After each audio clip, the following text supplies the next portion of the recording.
Subscribe Prudent social media channel and press bell icon for latest notifications. काल म्हापशेचो आमदार बाब Joshua हाणें press कॉन्फरन्सात सांगलें की सुमारे 140 कोटीचे प्रोजेक्ट करता म्हणून. हातून कसलीच नवीन गजाल ना.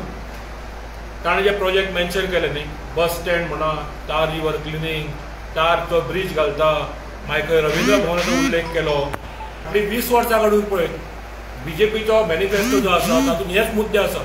जो मेन म्हापशांत 2012 सालान प्रोजेक्ट सुरू जाल्लो सिवरेज ट्रिटमेंटचो, जो सिवर लायन क्लीन करून कमान खात्या हांगा प्लांट घाला उबो 100 कोटी रुपया मोडून सुद्दां तो प्रोजेक्ट आजून ऑपरेशन ना.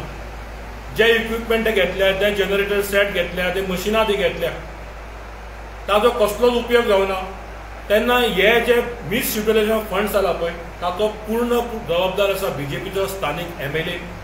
हाच्या पयलीं जे MLA आसा आनी पूर्ण बीजेपी सरकार आनी बीजेपीचे वांगडी जे आसा ते पूर्ण जबाबदार आसा हो टॅक्स पेयरचो पयसो आसा ती वाट लावपाक. म्युनिसिपालिटीं कडेन, पंचायतीं कडेन खुबसो फंड आसता. तो फंड युटिलायज करपाक जाय आनी तो बरे तरेन युटिलायज करपाक नगरसेवकांक आमी प्रोत्साहन दिवपाक जाय. जर भ्रष्टाचार बंद जालो आनी हे जे संगीत खुर्चेचे राजकारण जर बंद जालें जाल्यार ही सगळी उदरगतीची कामां फोंडेच्या लोकां खातीर जी बऱ्याची आसतली ती चालीक लागतली.